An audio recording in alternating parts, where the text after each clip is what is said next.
We were. Awesome. So do you want to go ahead and get these introductions coming on down?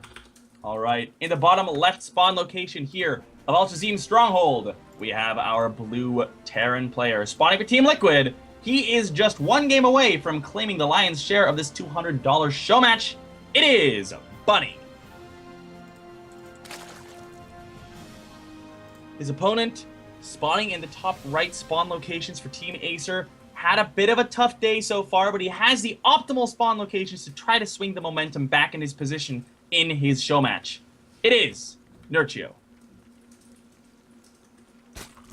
So, in the cross-spawn positions, this is where things are going to be a heck of a lot more fun for Nerchio. He's going to be able to utilize those Mutalisks a lot easier, going to be able to utilize the map as a whole, and it should suit the playstyle he's been trying to demonstrate a bit better. Of course, the stress is on for Nerchio though. He cannot concede another map to Bunny if he wants to win this show match, and it's that simple. So he's got to potentially win 4 maps in a row if he wants to take the majority of the $200 prize pool. Yeah, which is going to be very difficult, but looks like Bunny wants to open up with a Reaper play. It's the safest play, it's the most standard play, and it's a nice way to just punish a Zerg who, like, some Zergs will go super crazy on this map and just assume that you're going to go for a CC first, especially if you're a player who's known to go CC first every now and then, and go like something crazy like 3 hatch before pool. If you go Reaper against 3 hatch before pool, you're going to be a very happy person, but Nerchio just going to be playing standard here with the pool coming up now after just a single hatchery. I'm really hoping that we see that 2-factory Blue Flame play out of Bunny. I hope we do. That's a really cool build. We haven't actually seen that yet, and Bunny has been confident to demonstrate very different builds pretty much every game so far this matchup, and having a lot of success, as we can see from the scores. So with that, it's going to be quite exciting to see what these guys are going to be throwing out. Got the Reaper on its way at the moment, so this is mainly going to be for scouting, and the cross spawns is going to get there so late that a Queen could very well be out before the first Reaper even gets across. Yeah, I think it actually will be, because seeing that there's nothing in the bottom right means that the Reaper is going to be sent up, which means that it's going to get to the actual base very, very late here. So, actually, this is kind of cool. We have a second SCV being... Alright, never mind, that's a Reaper. That's the Reaper! My mini-map lied to me. But, yeah, never mind what I was going to say. But, yeah, Reaper's going to get there pretty late. We have 2 Queens on the way, 2 Lings on the way. Nerchio is going to be pretty safe against any kind of pressure here. And how many Reapers is Bunny going to make is the question. 3. Okay, so he did this in game number 2, if I'm not mistaken, on Frost, and he had quite a bit of success with it. Managed to pick off what was 10 drones in that game.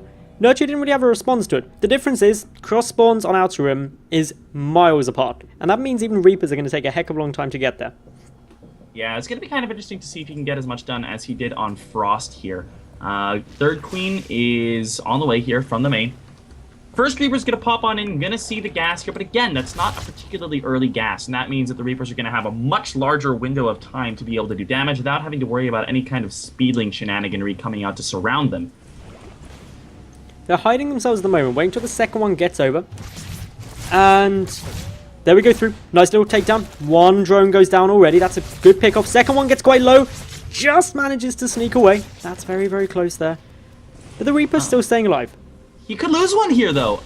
He's trying to bait the Queen shot onto the high-health Reaper, but wasn't quite able to. And Nerchio with some good control. Is he going to get... No, he's not going to get that one, too. Okay, but getting 1 Reaper is already a great start. He's not going to be able to get up to that magic number of 3 Reapers to 2-shot the workers, which means that Nerchio should be able to survive with a lot more drones than he would have otherwise, or at least have an easier time of denying any kind of additional damage coming on down. From here, we have the 3rd CC already about halfway constructed here for Bunny, and he is going to be going into some Hellion play. He does have the reactor finished on up, and the factory landing on it right about now. Still waiting for a couple more Reapers to get their way through, trying to get a bit more damage down. Only 2 of them there at the moment. Drone kill count is currently sitting only at 2. Not that many. The Reaper's taking quite a few Queen shots, and both Reapers now full. This control has been very good from Nerchio. Able to use those Queens just to really shut down this harassment play by Bunny. Yeah, I don't think Bunny did anywhere near the damage he needed to. 3 drones for 3 Reapers is not a particularly good trade here any day of the week. He did spot the fact that there is a layer coming up very, very early, but he doesn't know about the 4 gas. He should either way still assume that it's going to be very, very fast mutas, which is really, really nice that he scouted that. This was a layer before speed, so this is very, very fast Mutalisks. So he should be in a good position to deal with that. And it is, in fact, going to be a 2-factory Blue Flame Hellion coming out. But is it? Yeah, okay, there we go. So it is, in fact, going to be Mutas. Is that in his mineral line? That's pretty cool. He might not scout that. This is a very unusual place to put a Spire, but as you said, may not get scouted. You were correct, though, by the way, Penguin. You did say about that Blue Flame Hellion play. Right at the very, very, very start, before anything had been made, so congratulations there. You get 10 caster points. Yay! They're worth less than esports dollars, I warn you that, but you still get them. More or less than Reddit Karma? Infinitely less. What's worth more than Reddit Karma? Reddit Gold. Reddit Gold, oh yeah, true. That's like literally gold dust. Anyway, as we go through now, these Hellions just poking, prodding at that third hatchery. For the moment, Nerchio doesn't know the danger that these are suddenly going to get a heck of a lot hotter. Yeah, I mean, it's not that far away either. It's only 30 seconds until this Infernal Pre-Igniter is done. He can hold this pretty easily by just positioning his queens at the top of the ramp, and actually I think that's what he's done here at the Evo, is made a bit of a wall. He may be able to position his lings such that the Hellions take a little longer to burn through them than they otherwise would. They won't just be able to run straight on through, but 7 mutas on the way, 8 mutas on the way. Are they going to be done in time to help defend this? I don't think they're quite going to be done in time. Nerchio has all the proper infrastructure ready. Like, he's got the spine in a really good spot. He's got enough queens to wall up the ramp. Oh, he sees it coming. He's going to try to get a wall up on the ramp. The lings are coming down to help try to wall. The queen's trying to get in there as well. Is it going to be enough? It's enough to slow down the Hellions, but not stop them completely. The mutas popping on out are going to try to do the damage that they can. The drones splitting as much as they can as well. How much damage can Bunny get done? It looks like not actually that much. Just 8 workers going on down. That looked a lot worse than it actually was, and from here, Nerchio's still up to 55 workers at this point, and has the Mutalisks that he can try to go and do some damage with. This is looking some nice times for Nerchio. Counter-attacking, it was a big investment going for that many Blue Flame Hellions out of Bunny. And as you said, 8 workers killed doesn't really justify it. Nerchio's still up at the 63 mark, which on 3 bases isn't particularly low, and he's got those Mutalisks out. Counter-attacking, ASAP, the first Thor about to pop out. Only 4 missile turrets trying to defend this for now. Yeah, and the lings are going to come in and try to focus down that missile turret a little bit easier as well, not even allowing some of the SCVs to get in to repair that.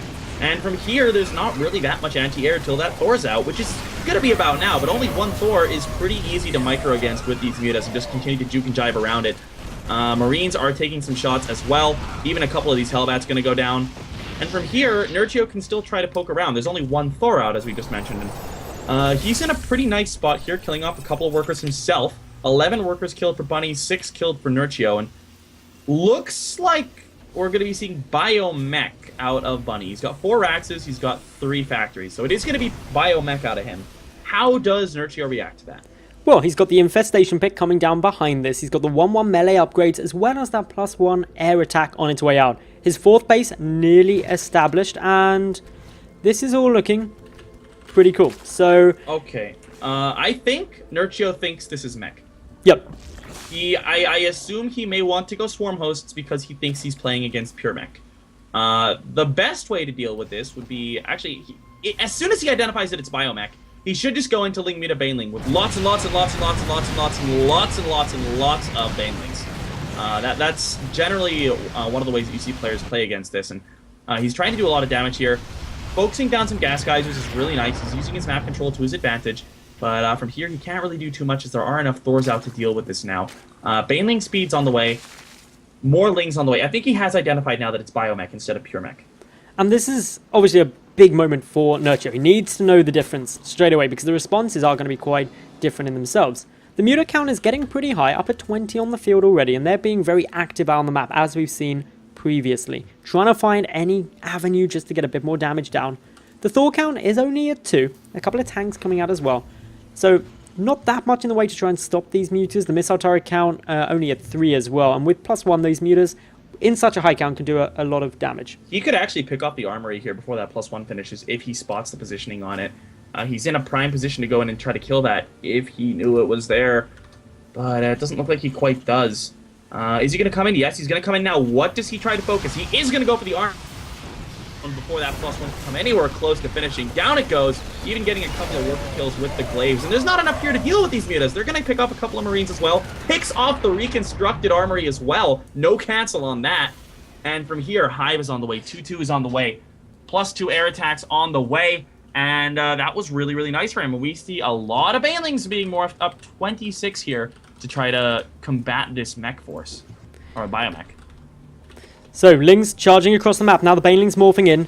Muta's picking off a Thor in the main base. That's actually a really big pick-off for Nerchio there, because that only leaves one Thor left on the field, meaning these mutas, if the Marines are taken out, can have an absolute field day. More Banelings morphing in. There's now 18 coming through, 32 already on the map. Nerchio is gearing up for a very large assault. 50 Banelings is what's going to be on the map here. Picking off a missile turret with the mutas to distract his opponent a little bit. I don't know if Bunny's going to see this coming, but here comes the army. There's a ton of Banelings, a ton of Lings coming on in, crashing into the tanks. They don't care, going into the SCD line, and the mutas are just going to go home. It looks like he's realized that he does not have what it takes to kill his opponent here, but he has done some more economic damage. 13 more workers killed, killing off 4 of the tanks as well. Not the greatest trade there for Nerchio, but it's not going to be too terrible because he is in a good enough position that he can afford to take a couple of bad trades. It is 87 to 48 workers. Actually, now more than that. It's over 40 workers advantage for Nerchio right now. He's up at 5 base. He's coming in, taking out the armory. This could be a really good pick-off because there isn't actually a +1 mech weapons out yet. So that's going to be delayed even further. He's killed 3 armories this game. I know, this is just crazy. What does Nerchio have against armories? What does Bunny have against armories? He keeps putting them in the same position. Maybe this is all part of his secret strategy. Distract Nerchio with the armory. That's what... No, the secret strategy is the double Ultralisk Cavern that we see from Nerchio. Yeah. Just in case one's not enough. One's not enough. There's no even really double like upgrades. the Ultra Transition, though. I think it's a really nice call here. They're going to be great to tank. He does cancel the extra Ultralisk Cavern. Good on him. And from there, a couple of Ultralisks coming in to tank. They can tank some tank shots. That's a weird sentence. Tank some tank shots they can tankily. Tank some tank shots so that the Banelings survive longer if there's no focus fire coming down from the Terran player. And Bunny is maxed. He's maxed. He's got 50 workers. That means 150 army supply. He has a very scary army right now. And it's advancing forward. But he's got an upgrade disadvantage. On the ground, with his bio, he has 2-1 against 2-2. With his mech, he has 0-0 against 2-2. Even the Muta is sitting at +2 attacks at this point. But Nerchio has to be sure not to get too caught out of position. He sees this army coming now. He's coming from behind. Oh, look at the Baneling splits. He's going to come in from every angle. Literally everywhere. This is going to be a complete surround. There's so many Banelings, 58 of them on the field. The Muta's getting ready to go, and now here comes Nerchio, the Ultralisk leading the charge.